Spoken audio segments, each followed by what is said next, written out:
All around the world, whether it be a rural country or a big city, plants lay low and stand tall and provide a beauty to us that is irreplaceable. They also support many lives. They support animals, they support fungi, they even may support other plants through protection, through food. They have a niche in the world that we can't understate. However, with humans being so detached from nature, sometimes we neglect how important they are to us. And just as plants nourish our palate as a food source, they can also nourish our physical, our mental, and our social lives in a variety of ways. A couple weeks ago, I discussed plant propagation in my informative speech, but today I'm going to show you how to grow and glow from gardening. And I'm going to show this through three simple benefits. We're going to discuss the benefits of the physical life, through nutrition, exercise, and improving food quality. We're going to discuss the benefits to your mental life by providing the beautiful aesthetics that plants may provide to your home, your house, your room, everything around you, and some of the effects upon a person's social life and how you may interact with the gardening community. So first, let's get into the physical benefits. According to environmental health, so the impact of gardening, it manifests itself in increased physical activity. And what that means is you tend to do a lot of physical activity when you garden. It was shown that on single hop measures, allotment gardeners reported significantly less acute health complaints and consultations with their GP and marginally less physical constraints.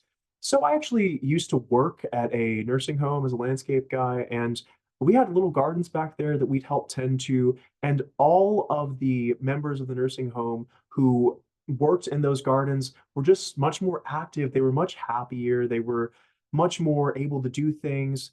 There's a saying that they used around there too: if you don't use it, you lose it. So people who didn't kind of walk around and do the simple tasks, these low impact tasks that get you out in the sun, get you outside and moving, like picking weeds or watering, they tended to lose some of those abilities that they had when they were younger. But those who were gardening, they were doing great. And you can actually see me doing a whole lot of physical activity at LSU Spring Greeting. That's what this picture is from right here.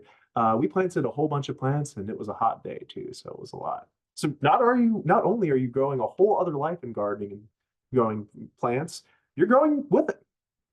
Next, let's get into some of the physical benefits relating to food quality. So, according to environmental health, 54% ate fresh food from the allotment regularly or more often. So, this fresh food is just oftentimes more nutritious and just more delicious as well. This is from my tomato garden at my house. You can see we had so many tomatoes. And there, if you ever had a tomato from the supermarket, they just really don't have much flavor compared to those fresh tomatoes like you can get from a garden. We also had some fresh basil, tons of fresh herbs. It's just much better. These ultra processed foods that you might buy from the grocery store, they usually have a little more sugar, a little more salt, just to keep them shelf stable. And it just kind of isn't the best for you eating a ton of that all the time. People are more likely to eat these vegetables if they grow it themselves, too. I mean, I sure as heck ate a lot more tomatoes when I started growing them. Now let's get into some of the mental benefits to gardening. So this term, stress recovery theory, was coined by Vandenberg and Custers. So they experienced decreased anxiety, lower heart rates, and skin conductance. These are all quantitative measures of stress, and they felt better overall being in nature. I'm here in this is Rocky Mountain National Park that I went to over in Colorado, and let me tell you, it was so relaxing just to be out there. This was actually for a work trip too. Did a whole bunch of work, but then went out here. I felt so much better being in nature, surrounded by all these plants and animals and mountains, especially being from Louisiana all the time. I don't see much of that, so it felt so much better to hike and walk around and experience nature. Some other mental benefits. Oh, it can just make you feel happy overall. So let's see. According to Journal of Environmental Horticulture, moving to homes with greener areas positively influences mental health even after 3 years post move. So just being in a greener area, being in a more what feels like lived in area with all these plants that kind of live there for you, it just makes you feel better. It makes you feel more at home. And it can be really rewarding because it allows you to kind of take a step back from all the complexities of life and just view a simple little organism like these plants, which make these beautiful leaf forms and colors and flowers. And it's just, makes you feel more connected to something that's just very relaxing and beautiful.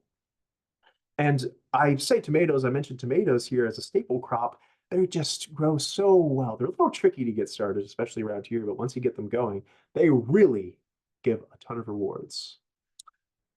Next, let's go into the social aspect. This is a grocery row right next to that same greenhouse that I had those plants growing in from the previous slide. We had all of these plants, and we actually donated them to the food pantry. This is for my organic gardening class that I took. And you see, when we talk about food, also have to mention food security. Food security refers to the ability of individuals and communities to access efficient, safe, and nutritious foods. When it comes to sufficient and safe and nutritious, let's say there's a lot of food over at the grocery rows. Very nutritious as well, very fresh. And with all of this food from people growing, the more people you have growing, the more food, it just means more food to share, which kind of gets me into my next talk. People are very friendly. Gardeners are really friendly. So sharing with gardeners and even neighbors and other people around you, it can allow you to discuss like your garden and then share some of what you've grown. You can kind of assess how well you did. You can kind of maybe get some tips and pointers from other people to see what it's like growing. There's a social aspect. This is actually a talk with Dr. Charles Allen. I was able to talk with a lot of people about their gardens, their native plantings, what they were planting this year, and we've got to talk about eating weeds in this little talk. It was very fun. This is a garden I actually did over in my alma mater at high school, and I got to meet some people over at Wildlands, which was really cool. It was a little organization with native plants. And let's just review overall. In this speech, I presented multiple aspects of gardening. This refers to a physical health, which consuming higher quality foods. Impact of mental health is accomplishment and reduction in anxiety, and social lives were improved through a sense of community and sharing. Get to growing and glowing. Have a good one.